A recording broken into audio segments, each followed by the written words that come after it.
어떤 저희 가족들이 아빠는 설교를 준비할 때 마치 다음 주면은 교회를 떠날 사람처럼 설교한다고 그러는데 뭐 어쩔 수가 없죠. 하나님께서 주시는 말씀이니까. 좀 제가 욕심이 많아서 그런지 모르지만 그래서 오늘 너무 내용이 많아요. 그래서 오늘 절반의 말씀만 드리고 나머지 절반은 좀 간추려서 이번 주일날 말씀을 드리도록 하겠습니다. 자, 오늘 말씀의 제목입니다. 한번 따라서 하시면 감사하겠습니다. 예루살렘에서 사마리아로. 시작. 네, 예루살렘 교회가 사마리아로 옮겨지고 그리고 예루살렘 교회 성도들이 사마리아로 가더라, 그런 말씀이 되겠죠. 자, 오늘 이제 비가 중간에 갑자기 소나기가 왔어요. 앞으로 소나기가 자주 올 거고 또 이제 6월 말 7월 또 장마가 시작되겠죠.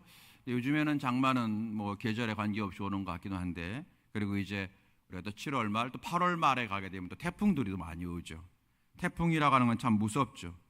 그런데 이 태풍이라고 하는 것이 무서운데 이 태풍이 또 한 번씩 이렇게 불어줘야만 우리가 산다네요.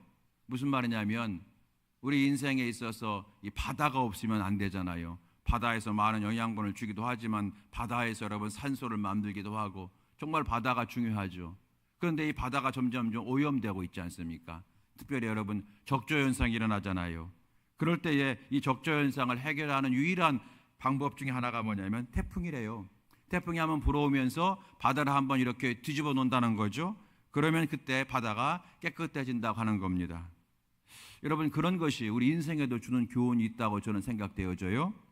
우리 인생에도 태풍과 같은 상황이 오면 안 되겠지만 때로는 어떤 그런 어려운 상황이 우리 가운데 닥치는데 그때 그 어려운 상황이 우리를 새롭게 하는 계기가 되기도 하더라는 겁니다.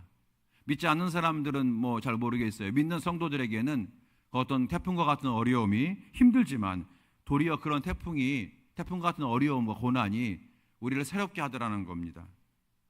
저를 생각하더라도요, 언제 기도를 많이 하느냐? 고난받으면 기도하게 되더라고요. 고난받으면 기도를 더 많이 하게 돼요. 여러분 어떻습니까?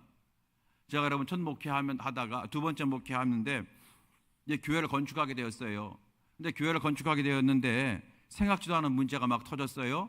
그래서 제가 너무너무 할 수 없어서 그냥 위에 천정은 다 뜯은 상태에서 이 바닥에 그냥 합판만 해놓은 그 바닥에 앉아가지고 거기서 그냥 계속 기도를 했어요. 밤에도 안 가고 거기서 잠을 자면서 기도했어요. 왜요? 급하니까. 그때만큼 제가 기도를 많이 한 적은 좀 드문 것 같아요. 그래서 우리 성도들은 고난이 오면 더 기도하게 되더라는 거죠. 또 우리가 또 고난을 받게 되면 어떤 유익이 있냐면 고난받는 사람의 심정을 이해하게 돼요. 한번 크게 아프고 나면 아픈 사람의 심정을 이해하게 되고, 사업하다가 크게 어려움을 당한 경험이 있다면 교회 안에서 사업하다가 어려움 당한 사람이 있으면 남의 일 같지 않고 내 일 같아서 가서 기도해주고 뭔가 도와주려고 하고 막 그런다는 거죠. 그래서 우리가 고난받으면 더 기도하게 되고, 고난받으면 고난받는 사람들을 더 잘 이해하고 사랑하게 되고, 또 우리가 고난받으면 누구만 바라보게 됩니까? 하나님만 바라보게 되잖아요. 그래서 우리의 참신앙을 회복하게 되더라는 거죠. 그래서 고난이라고 하는 것이 정말 우리가 어렵지만 고난이 도리어 우리를 새롭게 하는 계기가 되기도 하더라는 겁니다. 오늘 여러분 본문은 그런 교훈을 우리에게 주고 있습니다. 오늘 말씀이 어떤 말씀입니까? 8장인데 7장에서는 우리가 지난주에 본 것처럼 이 스데반 집사님이 순교하는 내용이 7장에서 있었잖아요. 7장에서 스데반이 순교합니다. 그동안에 예루살렘 교회는 잘 나갔어요. 물론 큰 문제, 작은 문제가 있었지만 그때마다 성도들이 한마음 되었고, 그때마다 성도들이 우리가 말씀과 기도에 전념해야 되겠다 하고, 그때마다 성도들 서로 양보하고 서로 이해하면서 잘 덮어나가고 극복해 나간 거예요. 잘 됐어요. 그런데 갑자기 스데반이 순교를 당하고요, 또 스데반이 순교를 당하면서 교회에, 예루살렘 교회죠, 대대적인 핍박과 박해가 시작되는 거예요. 이번에 온 이 박해는 예전에 사도들 몇 명이 잡혀가기도 하고, 뭐 예수 복음을 전하면 뭐 감옥에 가둔다, 협박하고 뭐 이런 정도의 핍박과 박해가 아니라 아주 심각한 핍박과 박해가 오게 된 거예요.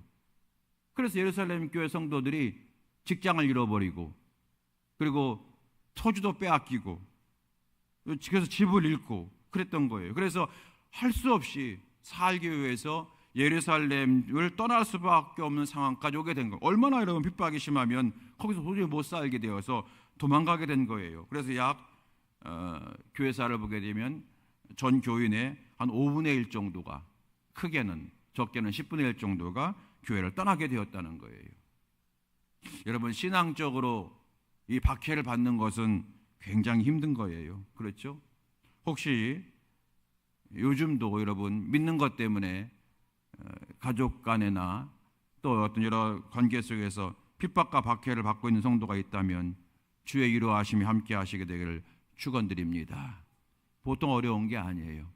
저희 집도 제 어릴 때에 어머니 혼자 신앙생활을 시작하면서 그러면서 온갖 그냥 핍박과 박해가 있어서 어머니가 늘 눈물로 기도했는데, 자주 말씀드렸죠. 손수건으로는 안 돼서 큰 타올, 이만한 수건 한 3장 가지고 갔어요, 교회. 그거가 눈물이 쫙 쉬는, 얼마나 우시는지, 이 신앙적인 박해가 얼마나 무서운 건지 여러분 저는 잘 압니다. 여러분 혹시 그런 박해가 있다면 여러분 주님께서 함께 하시고 위로해 주시고 잘 극복해낼 수 있는 신앙적 지혜를 주시기를 축원드립니다. 다시 예루살렘 교회로 이제 가보게 되면 예루살렘 교회 성도들이 좀 당황한 거예요. 스데반 집사님이 순교했어요. 희생한 거잖아요. 예수님의 사랑을 실천한 거잖아요. 좋은 일을 한 건데 결과가 나쁘게 된 겁니다. 우리가 여러분 보통 이런 일을 당하게 되면 참 납득이 안 되고 공감도 안 되고 이해가 안 되고, 그래서 하나님께 대하여서도 조금 섭섭한 마음이 들기도 하지 않습니까? 그런데 우리는 하나님께 대하여 섭섭한 마음은 드는 것은 어쩔 수 없지만, 그때마다 하나님께 대해서 섭섭한 마음을 가지는 걸 끝나지 말고 그 이후에 하나님의 섭리를 깨달을 줄 알아야 될 줄로 믿습니다. 하나님의 섭리의 손길을 느낄 줄 알아야만 됩니다.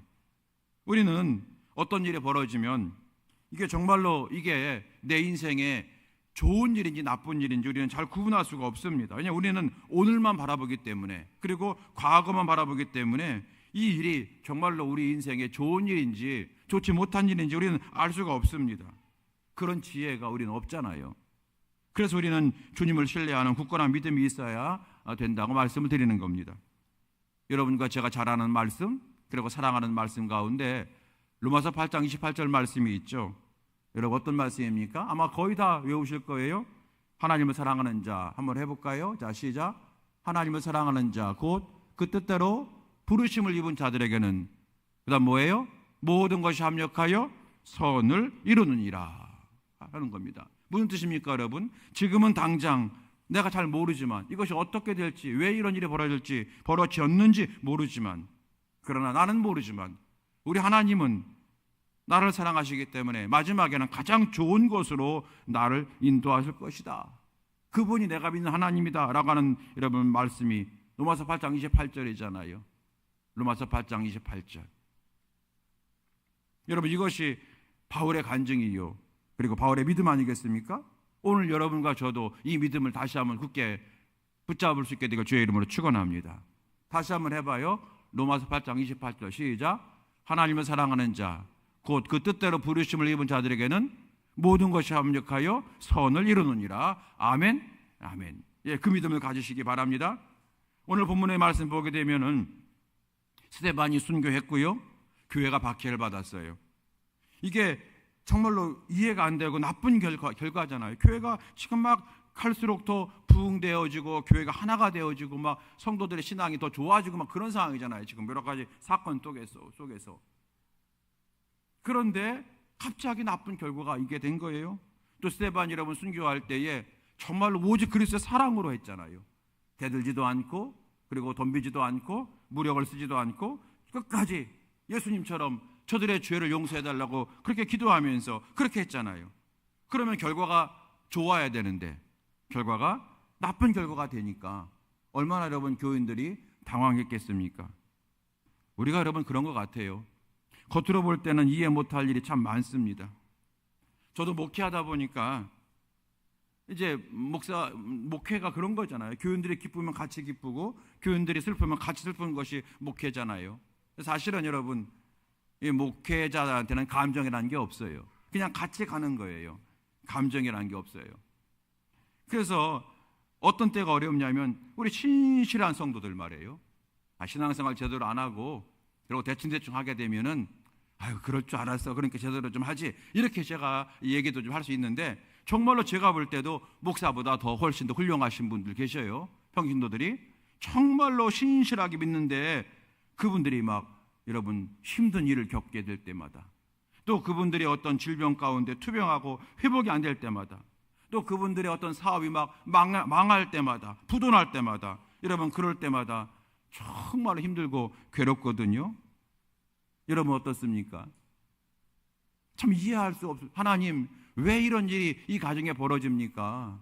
이 가정은 우리 교회에서 가장 복을 받아야 될 가정인 것 같은데 왜 이 가정에 이런 어려움이 있습니까? 여러분 그런 괴로운 일들이 이해 못할 일들이 많이 있어요. 자, 그런데 여러분 언젠가 교회 오빠라고 하는 다큐멘터리 영화가 있었어요. 교회 오빠 아세요? 여러분 잘 안 보시죠? 여러분은 그냥 열심히 신앙생활 하시고 땀 흘리며 일하시고 모든 영화와 텔레비전은 제가 다 보니까 걱정하지 마시고 제가 다 전달해 드릴게요. 교회 오빠 제가 여러분 저희 어제 신방을 이제 했는데 뭐 물어보다가 항상 사람들이 저하고 저희 사모하고 나이 차이가 많이 나는 줄 알아요. 무슨 말씀인지 모르시겠어요? 그래서 저 사모가 저보다 한참 동생인 줄 아는 거예요. 여러분 밝힙니다. 1살 차이밖에 안 돼요. 그래서 뭐 얘기하다가 교회 오빠예요. 사모가 얘기했어요. 그런 거예요. 교회 오빠. 여러분 교회 오빠는 그 내용이 어떤 내용이냐면 아마 보신 분도 있으실 거예요. 많은 사람들이 은혜를 줬으니까 암 투병하는 형제 이야기입니다. 신실한 형제입니다. 39살에 암 투병하는 형제 이야기예요. 근데 이제 도무지 가망이 없어요. 그때 그 형제가 이런 말 합니다. 목사님, 저는 이제 이 세상에서의 삶은 이제 얼마 남지 않은 듯 합니다. 그런데 하나님이 오늘도 데려가지 않으시네요. 병원에선 가망이 없다고 하는데 그래서 생각을 했습니다. 내가 하루라도 더 살아야 하는 이유가 무엇일까? 나는 이제 가망이 없는데 왜 나는 하루라도 더 살아야 되는 이유가 뭘까? 이제 그 답을 찾았습니다. 마지막에 제가 할 일은 이제까지 온전하지 못한 신앙생활이었지만 이제 얼마 남지 않은 시간 앞에서 하나님 앞에 진짜 믿음이 무엇인지 보여줄 기회를 주신 것 같습니다. 이렇게 말을 하더군요. 무슨 말씀인지 아시겠죠? 남은 시간이 하루가 남았는지 이틀에 남았는지 알 수가 없지만 그동안 내가 좀 형편없이 믿었는데 요 남은 하루 이틀 동안 또는 뭐 일주일에 남았는지 알 수가 없지만 진짜 믿음이 뭔지를 하나님 앞에 보여주고 천국 오라고 하시는 내게 주신 기회인 것 같습니다 라고 말을 했어요. 저 그때 다큐멘터리 보면서 많이 울었어요. 여러분 하나님은요 눈부신 삶 막 예를 들어서 목회를 잘하고 또는 막 세상에서도 막 힘있게 살아가고 막 멋지게 신앙으로 승리하는 사람들 많잖아요. 그런 사람을 통해서도 야 하나님은 살아계시다 그렇게 증거하시기도 하시지만 때로는 이 사람이 말하는 거예요. 이 청년이 말하는 거예요. 이 애기 아빠가 39살 나처럼 고통 속에서 있지만 끝까지 주님을 놓지 않으려고 하는 믿음을 가지고 끝까지 기도하며 끝까지 찬송하려 하는 그런 믿음을 가진 나 같은 사람을 통해서도 하나님 살아계시다. 얼마나 하나님이 좋으신 하나님이시면 저러는가 라고 하는 하나님의 살아계심을 증거하는 그런 도구로도 사용하신 듯합니다. 이렇게 이 사람이 말을 한 거예요. 이해되시겠습니까 여러분? 이 교회 오빠라고 하는 다큐멘터리를 찍을 때 감독이 불신자였는데 이 영화를 찍다가 그가 교회에 대한 편견을 깨뜨리고 예수님을 영접하게 되었고. 그러니까 참 그렇죠. 우리는 믿음 생활 잘해서 내가 사업도 잘 되고 전도도 많이 하고 또 뭔가 또 많이 하면 사람들이 하나님을 잘 믿다니 저렇게 복을 받았구나, 그리고 저렇게 좋은 일 많이 하는구나, 나도 저 사람을 생각하니까 교회 나가야 되겠다, 이렇게 해서 예수님 영접하는 사람도 많이 있지만 정반대로 왜 하나님 믿으면 저렇게 39살에 암투병을 하게 되고 결국에는 병원에서 고치지 못한다고 말하고 그 고통 가운데 있는데 거기서도 하나님을 찬양할 때 하나님 살아계시면 왜 이런 일이 벌어지라고 사람들이 뭐라 할 것 같은데, 도리어 어떤 사람은 그 모습 보면서 하나님 정말로 살아계신가 보다, 그러니까 저렇게 하고 있지, 마지막 순간까지 하나님을 찬양하고 있네, 정말로 뭔가 있구나, 그러면서 그런 고통 가운데 있는 형제를 통해서도 하나님을 영접하게 되는 역사가 있더라 하는 거예요. 하나님은 잘 나가는 사람만 사용하는 것이 아니라 어떤 때는 고통 속에서도 믿음을 지키는 사람을 통해서도 하나님은 영광 받으시는 줄로 믿으시기 바랍니다. 그래서 여러분 빌립보서 1장 20절 말씀에 그렇게 되어 있잖아요. 살든지 죽든지 내 몸에서 그리스도가 존귀하게 되려 하나니 이는 내게 사는 것이 그리스도니 죽는 것도 유익함이라. 죽는 것도 유익하다 하는 것은 복이라, 이런 뜻입니다. 복이다, 선이다. 하나님을 사랑하는 자 곧 그 뜻대로 부르심을 입은 자들의 모든 것이 합력하여 선을 이루느니라. 옛날 성경에는 유익이 되느니라 그랬어요. 선이 되느니라, 유익되느니라, 다 복이다, 이 뜻입니다. 여러분, 이 예루살렘 교회 성도들이 지금 당장 현실만 보게 되면 나쁜 일을 겪은 거지만, 근데 이 사람들은 하나님의 사람으로 새롭게 거듭나는 역사를 오늘 우리가 볼 수가 있다는 겁니다. 오늘 본문 말씀 다시 한번 보게 되면, 자 여러분 1절 말씀 볼까요? 1절 그날에, 거기 볼까요? 1절 그날에 예루살렘에 있는 교회에 큰 박해가 있어 사도 외에는 다 유대와 사마리아 모든 땅으로 흩어지니라. 흩어졌어요. 교회가 다 깨진 거예요. 사도 외에는 다 흩어졌다는 거예요. 여러분, 좋은 결과예요, 나쁜 결과예요? 나쁜 결과잖아요. 2절 말씀, 2절 경건한 사람들이 스데반을 장사하고 위하여 크게 울더라. 기뻐서 우는 겁니까? 여러분, 절망해서 우는 겁니까? 절망해서 우는 거예요. 스데반 집사님이 먼저 세상을 떠나니까 경건한 사람 중 모든 성도들이 절망한 가운데 통곡했다는 겁니다. 3절 말씀, 사울이 교회를 잔멸할세. 잔멸이라고 하는 것은 여러분 아주 그냥 그런 용어입니다. 씨를 말릴 정도로 공격했다는 거예요. 그게 잔멸입니다. 씨를 말릴 정도로 공격했다는 거예요. 사울이 교회를 잔멸할세 각 집에 들어가 남녀를 끌어다 옥에 넘기니라. 여러분, 박해를 받아요, 통곡해요, 교회는 여러분 다 무너지고 있어요. 이 모든 것이 여러분 좋은 결과입니까? 나쁜 결과입니까? 나쁜 결과 아니겠습니까? 그런데 하나님은 이런 사건을 통해서 도리어 일하시더라는 거예요. 그게 여러분 4절 말씀입니다. 자, 4절 같이 읽어보겠습니다. 4절. 자, 시작. 그 흩어진 사람들이 두루 다니며 복음의 말씀을 전할세. 아멘. 여러분, 이 사람들이요, 복음을 전하다가 고통을 당한 거잖아요. 스데반이 복음을 전하다가 순교당한 거잖아요. 그런데 이 사람들이 이제 도망간 거예요. 흩어졌어요. 그런데 두루 다니면서 어떤 사람은 유대 땅으로, 어떤 사람은 사마리아 땅으로 흩어지면서 거기서도 뭐 했다? 복음의 말씀을 전했다는 겁니다. 왜요? 각성한 거죠. 깨달은 거죠. 여러분, 선교학자들은 이 부분을 이렇게 말합니다. 사도행전 8장의 4절 이하의 말씀은 교회의 선교의 신기원을 이룬 사건이 되었다라고 말합니다. 학자들은 하나님께서 예루살렘 교회를 일부러 흩으셨다라고도 조금 과격하게 해석하기도 해요. 일부러 흩으셨다는 거예요. 무슨 말인가 하면은 예수께서 분명히 전도의 사명을 주셨잖아요. 사도행전 1장 8절 말씀. 오직 성령이 너에게 임하시면 너희가 권능을 받고 예루살렘과 온 유대와 사마리아와 땅끝까지로 내 증인이 되리라 말씀하셨어요. 이 순서가 있었잖아요. 예루살렘과 유대와 사마리아와 땅끝까지. 언젠가 여러분 제가 설교 시간에 그래서 이 예루살렘, 유대, 사마리아를 우리식으로 좀 적용을 하면서 사마리아는 좀 거북한 사람들, 내가 정말 전도하기 거북한 사람들이 사마리아 아닐까라고 제가 해석해 드린 적도 있죠. 예루살렘 교회는 이 말씀대로 이 선교의 지경을 넓혔어야 되는 거예요. 그런데 예루살렘 교회는 어떻게 했습니까? 예루살렘과 온 유대와 사마리아 땅끝까지는커녕 예루살렘에만 머문 거예요. 이미 이때 예루살렘 교회에서 교인들이 몇 명이라고요? 10,000명이 넘은 거예요. 만 명이 넘었어요. 왜냐하면 여러분 베드로가 한번 설교해서 3,000명이나 회개했던 바로 그 교회고, 수많은 사람들이 여러분 교회 들어온 거잖아요. 하나님이 역사하셔서.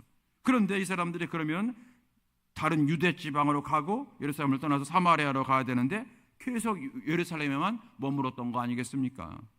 그러다가 스데반의 순교를 통해서 박해를 받게 됐고, 그때 이 사람들은 할 수 없이 선교하기 위해서 사마리아 간 게 아니라 할 수 없이 예루살렘에서는 도저히 우리가 살 수가 없어서 도망치듯이 집도 뺏기고 직업도 뺏기고 막 그러니까 도망치듯이 다른 지역으로 이사하고 이민 가게 된 거잖아요. 그런데 이 상황이 도리어 이 교인들에게 영적으로 각성을 준 거예요.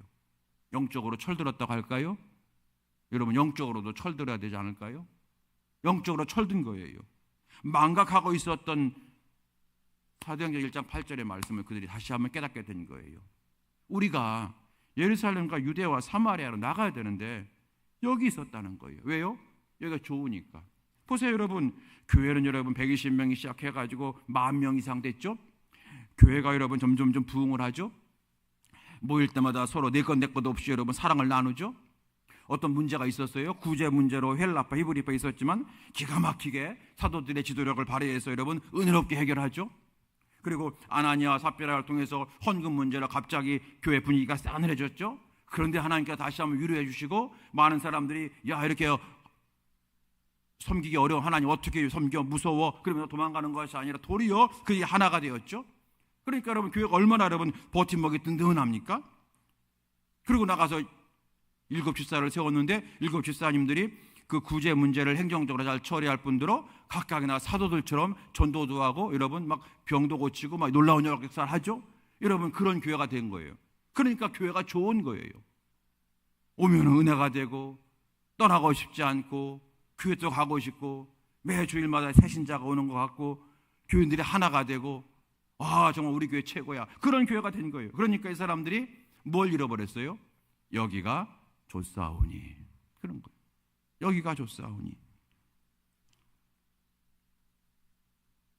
그래서 이 상황이 도리어 영적으로 철들게 하고 망각하고 있었던 선교적 사명을 다시 한번 깨닫게 되어지는 놀라운 계기가 되었다. 그래서 선교학자들은 이 8장의 말씀이 초대교회의 선교의 신기원을 이루는 사건이었다라고 해석한다는 거예요. 여러분 충분히 이해하시죠? 이 사람들이 이제 나가면서 복음을 전한 거죠. 여러분 복음이 뭡니까? 예수 그리스도를 전한 거잖아요. 복음이 뭡니까? 십자가를 전한 거예요. 복음이 뭐예요? 부활을 전한 거죠.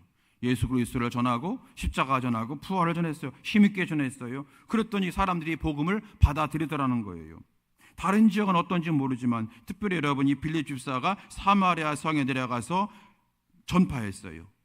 사마리아 사람들한테 복음을 전했어요. 우리가 알잖아요. 사마리아 사람들이 유대 사람들을 그렇게 싫어했잖아요. 그래서 예수님께서 사마리아 지역을 지나가서 물 좀 달라고 했더니 사마리아 여인이 뭐라고 했습니까? 당신은 유대 청년인데 왜 사마리아 여자인 나에게 물 달라고 합니까? 아주 거북하게. 여러분 그런 데 가서 이 빌립이 가서 유대인이 가서 사마리아 사람들한테 전도한 거예요. 그런데 전도를 받아들이더라는 거예요. 더구나 예루살렘에서 예수를 믿고 우리식으로 말하면은 뭐라고 할까요? 사업도 성공하고 자녀가 잘 되고 그래서 이제 와서 전도했으면 뭔가 사람들이 귀를 솔깃할 텐데 그게 아니잖아요. 핍박을 받아가지고 도망치듯이 집도 절도 없이 도망쳐온 그 사람들이 말이에요. 우리처럼 예수 믿어야 된다고 나를 보라고 예수 믿으라고 하는데 저 사람의 꼴을 보니까 이게 예수 믿고 싶겠어요? 그런데 복음을 받아들이더라는 거예요. 그래서 학자들이 말하는 게 일리가 있다는 거예요. 이거 하나님의 역사하셨다는, 하나님 인도하신 거라는 거예요. 그러니까 이렇게 도무지 복음을 받아들일 수 없는 상황의 사마리아 사람들이 복음을 받아들이더라는 겁니다. 그리고 그곳에 사마리아에 들어간 성도들이 자리를 잡게 되고 그들의 인생에 기쁨이 생기고 그곳에 교회가 세워지더라고 하는 겁니다. 그게 여러분 5절, 6절, 7절, 8절 말씀입니다. 한번 읽어보겠습니다. 5절, 6절, 7절, 8절. 자, 시작. 빌립이 사마리아 성에 내려가 그리스도를 백성에게 전파하니 무리가 빌립의 말을 듣고 행하는 표적도 보고 한 마음으로 그가 하는 말을 따르더라. 많은 사람에게 붙었던 더러운 귀신들이 크게 소리 지르며 나가고 또 많은 중풍병자와 못 걷는 사람이 나으니 그 성에 큰 기쁨이 있더라. 아멘. 여러분, 이제 말씀을 좀 정리합니다. 이 부분은 제가 주일날 제가 다시 여러분에게 함께 묵상하도록 하고요. 우리는 믿어야 됩니다. 먼저 복음을 전하면 그 복음이 한 인생을 변화시킨다. 복음이 들어가면 그 가정 변화된다. 복음이 들어가면 여러분 그 나라가 변화된다. 그리고 복음을 회복하면 그 교회는 하나님이 기뻐하는 교회가 된다. 우리 그걸 분명히 믿어야 될 줄로 믿습니다.